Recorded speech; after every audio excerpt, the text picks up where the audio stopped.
அஸ்ஸலாமு அலைக்கும். விதியில 2 வகை இருக்கு. ஒண்ணு கல்லாஇ முப்ரம், இன்னொன்னு கல்லாஇ முஅல்லக். கல்லாஇ முப்ரம் அப்படின்னு சொன்னா இட்ஸ் நாட் சேஞ்சபிள். அல்லாஹ் என்ன எழுதியிருக்கானோ அதான் நமக்கு நடக்கும். 2வது கல்லாஇ முஅல்லக், ஒன்றோடு தொடர்புடைய விதி. அது என்ன ஒன்றோடு தொடர்புடையது? நம்முடைய விதியை மாற்றக்கூடிய வெப்பன் 2. ஒண்ணு துஆ, இன்னொன்னு தர்மம் செய்வது. நபிகளார் ஸல்லல்லாஹு அலைஹி வஸல்லம் சொல்லியிருக்காங்க. இப்பொழுது உதாரணத்திற்கு நம்முடைய விதியில் ஏதேனும் ஒரு சோதனை இருக்கிறது என்று சொன்னால், நஅூதுபில்லாஹ், அல்லாஹ் பாதுகாக்கணும், ஒரு உதாரணத்திற்கு சொல்கின்றேன்.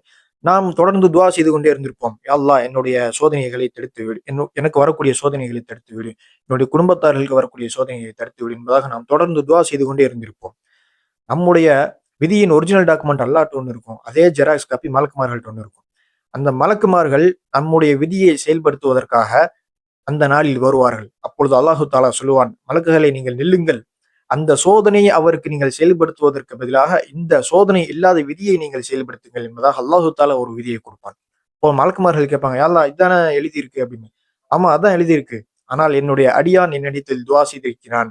அதனால் அந்த சோதனையை நீங்கள் செயல்படுத்தாதீர்கள். சோதனை இல்லாத இந்த விதியை நீங்கள் செயல்படுத்துங்கள் என்பதாக அல்லாஹு தஆலா சொல்லுவான்.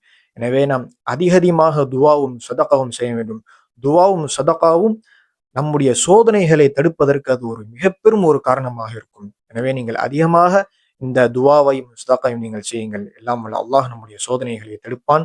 நம்முடைய தேவைகளை அனைத்தையும் அல்லாஹு தஆலா நிறைவேற்றுவான். ஆமீன். பாரக்கல்லாஹு ஃபீக்கும்.